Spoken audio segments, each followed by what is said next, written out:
Erica, I'm so excited for you. You just wrote your third book. I did. Congratulations. Thank you. So, my first question to you is what inspired you to write this book? So I was seeing so many families in my practice because I do a lot of parent guidance, and parents come to me when their children are struggling. And many times their children are struggling because they're either in the process of separation or divorce, or they're planning on divorcing. And so I had a lot of exposure as a clinician to families that, with all good intentions in terms of their children's emotional well-being, were divorcing and separating in such a way that it was causing their children intense pain. And so I generally write books that I hope will help people prevent problems, not just fix them. So this book is, like my other books, both a way to address the issues, but also a way to prevent future issues. Because as a clinician, you sort of get a little tired of just continuing to address problems without also addressing prevention. So that's why I wrote the book. I really appreciated a lot of the nuance that you offered in your book. Some of the things that you said made a lot of intuitive sense to me, but I don't think it's the common way that people talk about divorce and the way that we think about divorce. The first thing that I really wanted to ask you about is you talk about how different ages of a child's life are more ideal than others for when parents go through divorce. Can you explain that a little bit more? Because I thought that was a new way of thinking about it to me. So there are critical periods of brain development where children are more vulnerable to stress. Their brains are more sensitive. Your brain is always plastic, it's always growing and shrinking, but there are certain periods. The first critical period is 0 to 3, because we know that the brain is intensely growing from 0 to 3, so much so that about 80 to 85% of the right brain is developed by 3. So that's what we call the first critical period of right brain development. And the child is very susceptible to stress. And even a child who is raised in a very secure environment with two parents who love one another. I write books about attachment security and how important that period is to respect how sensitive children are to stress in that period. Adolescence is the second critical period of brain development. It starts earlier and ends later. So we say it starts at around 9 and ends at around 25. But the reality is you can't say to parents, don't divorce in that huge period. So there are actually you can break down adolescence into more sensitive times than other times, even in adolescence. So we say that from about 9 till about 14 or 15 in what we call the middle school years, but really it's when adolescents' bodies are changing, they're going through puberty, when there's a lot of social drama, when there's an intense kind of feeling of self-consciousness and vigilance to stress. And so it's a tough time. So you'd say, if you asked any adult, what's the toughest time of your childhood? Most adults would say middle school. And that's without knowing actually why. It was just painful. And so you don't want to be adding any more stress to a child at those particular stressful periods. There's another period which is stressful. So if we say avoid like 9 or 10 to about 14 or 15, and then in later adolescence, like 15 to 18, it's a little less sensitive because they're a little more secure. They have a little bit more sense of their identity. Hopefully they've made some friends. But you don't want to get too close to going to college or do it right when they go to college, because that's also a very sensitive and stressful period. It's when they are both physically separating from their parents and also individuating. The beginning of trying to discover, first of all, that they can manage on their own out in the world and be independent, and that who they are, essentially. And so it's very common in my generation for people to say, well, let's stay together till the children go to college. And as soon as their freshman goes to college, they tell their kids, like, we're divorcing, we're selling the house. What they don't realize is that secure tether back to the family and something that feels like home base is so very important for the security of that child. So if you're going to do it around that time, if you've waited that long, wait a couple years so your child can start to make friends, can start to know who they are a little bit, feel a little more secure living away from home. But you can see these are very kind of common sense things. Some of this is very intuitive to parents. I found it really interesting for me personally because my mom's parents got divorced when my Yeah. mom was in college. And she had a lot of difficulty with it. If you were to still ask her about it today, it was probably the most difficult period of her life. Yeah. And when I was younger and I heard, oh, your parents got divorced when you were 20, 21, that doesn't sound so bad. You were a grown up. But to your point, what you're describing is exactly how she felt. She felt really insecure. She was insecure financially. She didn't know where to go home to. And so I thought that was a really validating point that you brought up, that you still benefit from having attachment and security even when you're an adult. I mean, listen, the bottom line is even at 25, if your parents tell you they're divorcing, it's tough, but at least you're more established as a person, right? In other words, your personhood is more established. And so your roots are more established. Maybe you have a significant other. I suppose you could say we all hope that before we pass away as parents, our children find love, right? If anything, I hope most of the parents who are listening would say that that's much more important than any career success or whatever, that they're loved. And so, by 25, there's a better chance also that they're loved. And so there's someone that they can lean on, who a significant other, who they can give them support while they're going through a divorce. So, again, some of it's very practical and common sense, but yeah, those are the most critical periods, I would say. And I know people are probably thinking, well, going through divorce, can it really wait realistically? But I think, of course, safety is priority. But to your point, if you can wait a little bit, it sounds like it really is better for the kids and it's worth knowing about. Well, I would never say to someone who's being physically or sexually abused to stay with an abusive spouse. Never. I mean, I almost say that is to be expected, that you divorce in an abusive situation or you get as far away from that situation as quickly as possible. Most divorces do not come out of that. Most divorces come out of disagreement or mismatch. And so those are the divorces that we speak to when we say, well, if you can time it a little bit. So if you don't agree with the person, you don't share parenting practices, you're not in love with the person, but you still can somewhat get on with them, kind of getting together and saying, maybe for the good of our children, we don't have to stay together till they're 25, but maybe we can time this a little bit so it does the least harm to them, and get two parents that are somewhat reasonable on board. And then you talk about the other critical time being 0 to 3. Given that you've done such wonderful research when it comes to attachment, can you explain why it matters that there's a primary caregiver and why some people feel like it can just be any warm body that holds a child, and why is that not the case? Well, I suppose I would say something again instinctual. The idea that love is indiscriminate is a very strange projection that adults have. Because if I asked you if your love is indiscriminate, you would say no. If I said, can you swap your husband or your wife or your partner for someone else? You would say, no. Why would you even ask that? And funny enough, I actually encourage couples not to divorce until their youngest is 3. And the reason being that most divorces are going to kind of try to find some time split with parents. And it usually, in this country anyway, comes down to this 50-50, which I don't always agree with, meaning they treat babies in the legal system like they're sandwiches that you cut evenly in half. And babies aren't sandwiches. You can't split them evenly in half. But so what happens is you're often taking a baby away from a securely attached arrangement with a mother, meaning if a mother is breastfeeding or sleeping with the baby at night, providing what we call nighttime security. So a baby is born neurologically and physically fragile, and it's that connection to that one person in the world who provides them with that sense of security and safety. Usually it's the mother, but not always today, but usually it's the mother, because a lot of that attachment security is tied to a nurturing hormone called oxytocin, which women produce when they give birth and they breastfeed and they nurture their young. And it makes them very vigilant. It makes them very sensitive and empathic in terms of their nurturing, very attuned to a baby's distress, very soft in the face of a baby's distress. Fathers aren't as soft in the face of a baby's distress.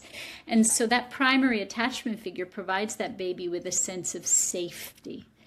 And so they cling to that one person, the eyes of their mother, the voice of their mother, the skin to skin contact with their mother, and that provides them with safety. And so if you take a baby who is securely attached and you take them away from their mother for many hours and many days, and you stop the breastfeeding because of this, it basically disrupts the whole foundation on which mental health is built. And I can't emphasize that enough, that if you care about the mental health of your children, you will not take a breastfeeding, securely attached baby away from its primary attachment figure because of your own needs for fairness.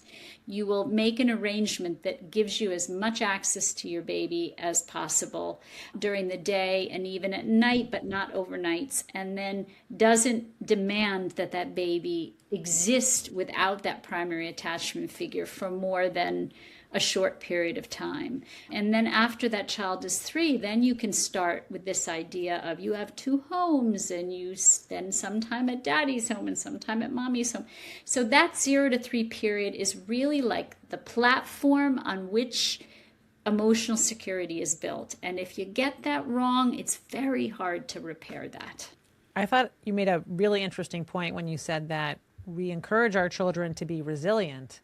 But that's a period, that 0 to 3 period, they're not meant to be resilient. They're meant to be dependent and attached to their parents. That's right. And if you give them that, if you provide them with that secure sense that they can rely on you and trust that you're going to be there, then they internalize that sense of trust. And then going forward in all relationships, they trust relationships. So remember that already with divorce, you're breaking an agreement, an unspoken agreement with that child, a promise of permanence. We know that permanence is an illusion, even for adults. I mean, you can die or you can get sick, but it's an illusion that children have to grow up safely. And some of what's happening with the world and our children today, too, is that we've taken away the illusion through news and media and social media. And in the old days, you could protect your children more. So if we think that we're trying to buffer children from as much stress as possible, and already divorce is breaking that illusion. So if you're going to do that, you want to make sure that at least you've given them that foundation of security and love, and even the illusion that you love each other in those early years. So what it really means is to sacrifice maybe a little bit for your children, at least in that 0 to 3 period. So if you don't like your partner, okay. I mean, it's always a mystery to me as a therapist that people find each other, fall in love, want to have children together, and then discover that they don't like each other, but it does happen.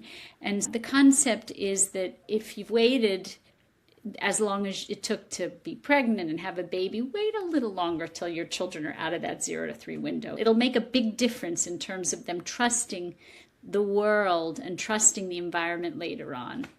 So when it comes to divorce, just to summarize your, I think, really important point is that if you were to pick an ideal time to divorce for a child's benefit, all else being equal, avoid that time 0 to 3 and try to avoid the time of adolescence when kids are having tumultuous emotions and really psychologically need and value that dependence on their attachment figures. Yeah, there's a stable period from about 4 years old till about 9 or 10 years old. And Freud used to call it the latency period. He was referring to sexual development, but what he really meant is that sexual development was on hold for other things that were going on, which were building self-esteem, building a sense of competence in the world. So there's stuff going on, but it's a slightly more stable period. If you've given them enough in the early years, then there's a little bit of stability there, where it's a slightly better time to introduce maybe that stress than other times. I also really appreciate that you encourage families to work on things, because I think my sense is that, of course, this is not true for so many couples, but I do think there's a lot of parents out there that, in my opinion, seem too quick to divorce. I think a lot of couples would benefit from more counseling, more communication, more time to work on things and not to throw in the towel so quickly. And I know some people that have been through it, it's really hard and it's unavoidable. But at the same time, I do feel like societally, encouraging couples to work on things and stay together would be really beneficial. And I think you do that, and I really appreciate that. Yeah, no, I mean, I think we have to be able to talk about the ideal. And the ideal for children is to be in a family with two parents who love one another and show their love for one another and are physically and emotionally present enough. And that kind of nest, which is very secure with two parents, is the best for children. I mean, we know that. The research shows that. But there are ways to raise healthy children if you do divorce and separate, but you just have to do it well enough. And I do think that a lot of the divorces that I see, I often feel if I had gotten to them earlier, maybe they wouldn't have gotten divorced. Had they started couples therapy very early on in the process, they might have stayed together, because some of them divorce over parenting practices. Quite a number of couples end up divorcing after they have children because they didn't talk about parenting practices and values and beliefs about children and child rearing and staying home and not staying home and money. And they didn't talk about those things before they had children. And so I think there's a lot of value to prevention and preventative care, which is that if you're thinking about having children with someone, have these discussions before you have children. It goes a long way in terms of understanding whether you're a good match and whether those conflicts can be worked out. And I also think that there is something going on today, which is there's a lack of tolerance and recognition of men and women's differences. And so there is the expectation, I think because of all this gender neutrality and we're all the same flavor and we're not at all different. I adhere to the idea that we are equal but different. And so the concept that men and women nurture children differently, they're not the same, and mothers get very angry at fathers when fathers aren't exactly as mothers, and fathers get angry at mothers because mothers aren't exactly the same as fathers. I'm like, they were never the same and they'll never be the same. And maybe that acceptance from the very beginning helps you to make better decisions about how you're going to form a team to raise children. But then there's that acceptance doesn't kind of force you into a place where if you're not exactly like me and you're not doing exactly what I'm doing, then we should split up. I find that a lot of couples stop communicating, and I think nobody's perfect. No human being is perfect, doesn't exist. And so the more you can communicate and try to find out what the other person's thinking, try to understand their perspective, where they're coming from, the frustration, the stress, the anger, all of it, the resentment can soften. Yeah. And so I'm agreeing with you. I think if you're listening and you're having some struggle communicating with your spouse, find Erica or find a therapist. Don't wait too long. Go see a couples therapist. So now, you mentioned that a lot of couples now have their kids in a 50-50 custody split. And you mentioned that that's not always ideal for children. Why do you say that? I'm curious, because I agree with you, but I'd love to hear your explanation. Because for different reasons, developmentally, children need different parents at different times more. For instance, 0 to 3, a baby is going to need a primary attachment figure. Usually the mother, but sometimes it's the father today, is going to need that primary attachment figure more in those early years, particularly for overnights. That doesn't mean that the baby can't spend time with the father or have kind of a connection to the father. In adolescence, sometimes children need their fathers more. And in the school years, sometimes they need their fathers more. So a good example would be families that I work with where they get very rigid. This 2-3-2 split, which is like splitting a baby into like halves, like a sandwich. Children end up feeling like a sack of potatoes. And this is a modern concept, by the way, because the way that divorces worked when I was growing up, I'm 61. So the way that they worked when I was growing up was more like they had a primary residence, a custodial parent. That doesn't mean that parent was, quote unquote, more important, but a custodial home. And then they would go to the alternative parent on weekends or one overnight and 2 days of the weekend. And so the concept was during the week when they were in school, after the age of 3, they had a sense of stability. There was a home where they lay their head down 5 nights a week while they were going to school. They had the same routine every day. And then on weekends, which already were out of the routine, they had a different routine, and they could go to their dads or their moms or whoever it was. That changed with this idea of 50-50. I love that fathers are more involved with children, and I think it was too maternally centric originally. But I think the pendulum has swung too far the other way, where now it's not taken into consideration what the child needs. And by the way, each child in a family may have different needs.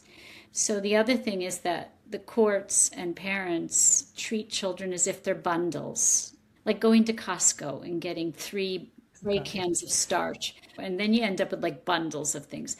Children are not bundles. They're individuals, and you have to treat them as individuals. A younger child may need their mother more. An older child might want to be with their father more. And so on a week when a child is having a really hard time, they may want to be with their mother more because they may need more of the comfort and the soothing when they're in distress.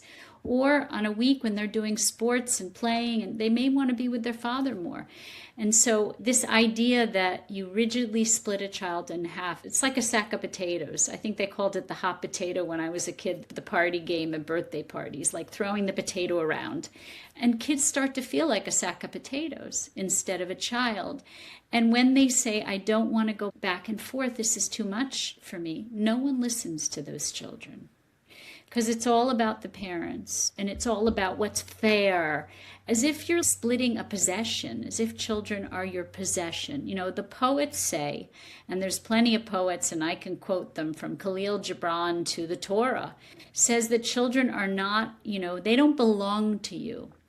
They are in your care, but they are not your possession. They are not your possession. And so this isn't about what's fair for you. It's about what's right for that child developmentally at that stage of development, and each child is different. You're their shepherd. You are their shepherd. I also think so many parents become competitive. To your point, it really takes putting your ego aside and really doing some hard thinking about what is best for the child.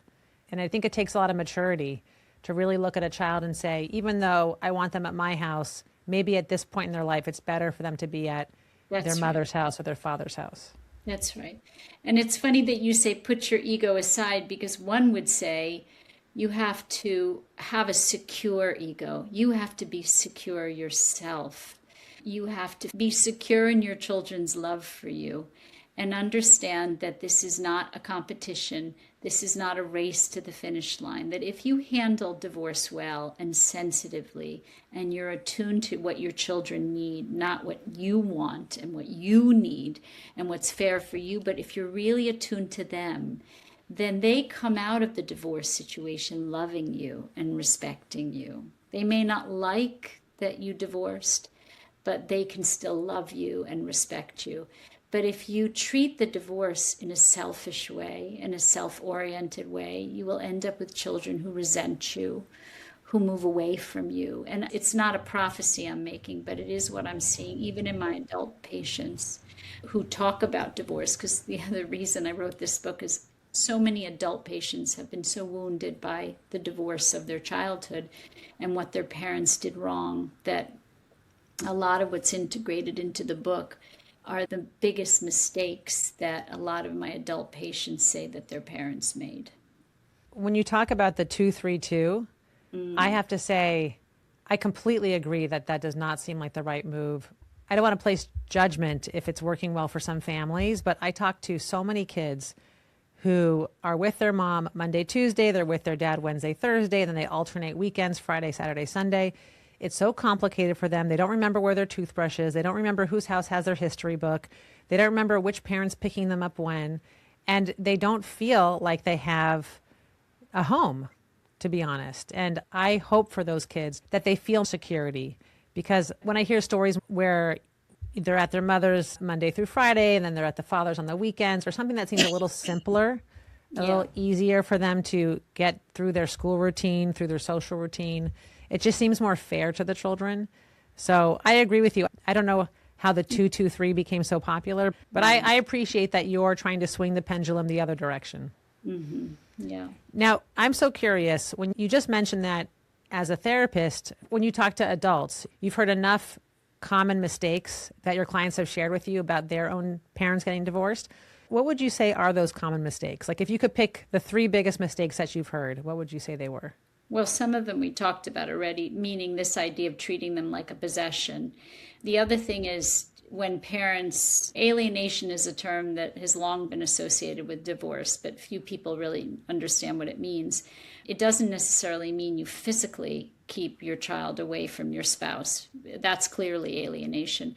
But you can emotionally poison your child's mind against your spouse. So the idea is that when you divorce, you are divorcing your spouse, but your child can never divorce your spouse. That's always going to be their other parent. And they are a combination of the two of you, meaning you are both a part of them. And when you badmouth your ex to your child, what you're doing, and this is, again, I think mostly it comes out of parents being in such great pain that they can't contain their pain. And so parents need some place to take that pain, but taking it to your children, bringing it to your children is not the right place. And so when you badmouth your ex and say, well, your mother had affairs, or your father was a drunkard, or, he was a loser, all this does is it emotionally alienates that child from their parent, the one that they're not with, or it alienates them from you. So the thing you have to realize is when you badmouth your ex, you actually may be accomplishing the opposite of what you think you want to accomplish, which is creating distance with your ex. They may be actually creating distance with your child because your child will resent you and be angry at you for literally making them have to choose between the two of you. And you've talked about the communication issues. There's a lot of poor communication in couples who have divorced, and so they use their children as messengers to deliver messages, and that's really a common mistake. The competition, trying to win your child over, bribe your child, lure your child away with gifts, and out of insecurity. Again, the best thing you can give your child is not fancy vacations or presents with a TS. The best thing you can give your child is whenever you have them, give them your whole presence, your physical and emotional presence. That's the best you can give to them. I always say that kids prefer your presence way above any presence, and you cannot spoil your children with your love. No, never. That's something that they can't get too much of. That's right. I also think kids are a lot more perceptive than parents, I think, realize and give them credit for. Yeah. And so if I have a friend who's not a gossip, if our relationship is such that I know they're trustworthy, I don't hear them spread rumors or gossip, they're good at keeping secrets, they're a good friend. When I see that quality in a friend, that makes me more comfortable and trusting of them to tell them what's on my mind, to share secrets with them. And I think kids pick up on the same thing. I think if they have a parent who speaks ill of their father or mother, I do think over time they'll pick up on the fact, hey, this parent doesn't talk very nicely to the other parent. That's not very nice. I agree with you that it's not going to work in their favor over time. So I think whatever parents can do to have a different outlet to speak about that parent if they need to, just keep it from your own children. It's about oversharing your pain. Don't burden your children with your pain. It's painful. Divorce is painful, whatever the circumstances have been. And usually there's one person who does the leaving and one person who's left. It's rare that couples look at one another and go, I guess we're done and we're amicable, and most divorces don't work that way. And so there's always sort of a perceived victim and someone who's done the leaving. And so it's already just such a painful experience. But when you share that pain with your child, then you're burdening your child with pain and stress from that pain that they're not supposed to be burdened with. And that can impair their development. And you need to know that that's a very serious thing when you overshare your pain. So it sounds like the big advice, if I were to glean from our conversation so far, and how parents should talk to their kids about divorce and how they should handle divorce for the benefit of their children, it would be to try to protect them, meaning try to give them stability, a stable home, not to overshare with them the emotions that the parents are feeling about the divorce, and to really think about putting your love for the child first. Looking at the child and giving them love should be top priority. That's right. And, again, the greatest sacrifice you can make is putting your own needs aside for your children's needs. That is the greatest sacrifice. And it's out of that sacrifice that, mental health blooms. And so in Hebrew, there's a term, Yisurei Ahava, which means the sacred obligation of love. And it really talks about sacrifice. It's about sacrifice. What will you do for your children to protect them and help them to grow up healthy? Beautiful. And I'm curious your advice on how parents should handle it with their kids when they start dating. Do you have any general guidance about how parents should introduce who they're dating into the lives of their child?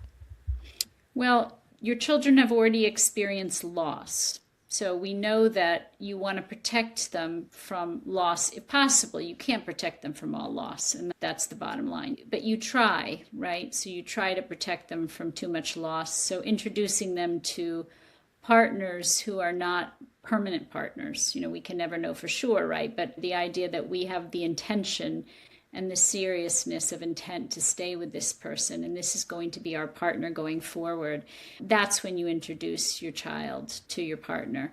Because if you introduce your child to casual dating experiences or someone who you might not see a future with, you're introducing the idea of attachment and loss. And eventually, your children will, first of all, they'll burn out, so they won't attach when you do find someone permanently. But they're having to go through that experience of loss over and over again. So you really want to kind of protect their psyches from too much loss. The other thing is that it's a really challenging thing for children, even if they like their step-parent, to accept them. Because even if they're loving and wonderful, and I think people out there who are going to be step-parents need to hear this, that it's not necessarily about you. Sometimes it's about you, but mostly it's not about you. It's the fact that you can never replace their parent. And again, it destroys the fantasy that child has of reunification between the parents. So even when parents live separately for years and kids go back and forth and whatever, children hold on to this reunification fantasy, this reunion fantasy that their parents will get back together. So when another person is introduced, the reality hits, maybe even after years, the reality hits that their parents won't reunite. And it's really painful for children. So what I would say is, first of all, don't personalize if your children don't like your new partner, and encourage your partner to be secure enough to not personalize it. And just when you're ready to do it with great sensitivity and empathy and seriousness. And don't do it casually, and don't do it without sensitivity. That's what I would say.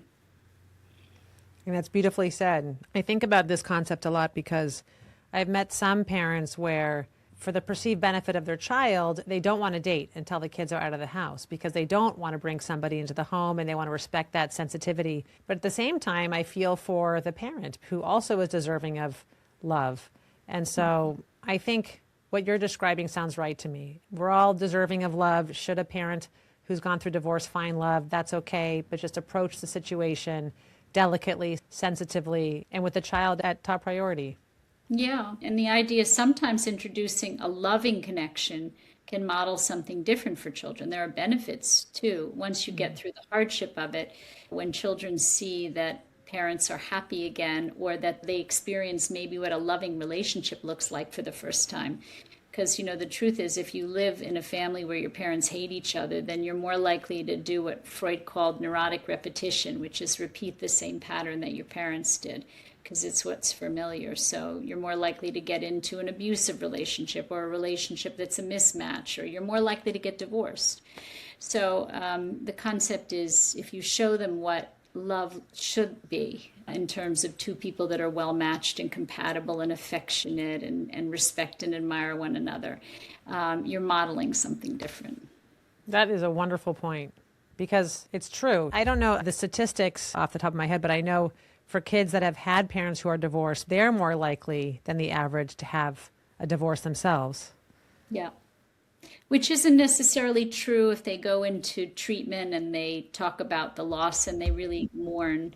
But if you haven't been in therapy, yeah, we tend to repeat what has been done to us. There may be a parent listening right now who's going through a divorce and maybe they're feeling overwhelmed. For that parent, what would you want them to know? That a good divorce is better than a terrible marriage. And if you do it well, your children can come out resilient and emotionally healthy. But I would say you have to do it well. That you have to really be very self-aware. You have to be very emotionally secure. You have to be a good communicator, and you have to be willing to reach out for help. And that help and that support will help you get through it. You can be the best parent to your children. And is there one thing that a parent could start doing today that could make a difference for their child? What would it be? Listen to your children. Ask them what they need and listen to them. So the next time they say, Mommy, I really want to stay with Daddy for an extra night, or Daddy, I really need to call Mommy. And this is a huge point of contention now where lawyers and judges are saying when agreements are written, so when you're with one parent, you're not allowed to communicate with the other. It's like, I don't know how to say it. It's like craziness. As if you live in isolation with that parent, as if they possess you in all ways. So there's like a piece of jewelry. Like a piece of jewelry. It's mine now and only I can wear it. So what I would say to parents is listen to your children. Ask them what they need. Ask them how they're feeling. And non-defensively, and don't justify, listen to them. And I just want to close with, in your experience, if parents can go through a quote unquote good divorce, the children can come out emotionally secure. They can go on to have good relationships in the future. All of this is more than possible. Yeah. Yes, it is. Well, thank you so much for your time. I just want to show everybody your book, The Parent's Guide to Divorce. I think it's going to be very valuable for so many families. And I'm so happy to have it as a resource to refer to families that will benefit from it. So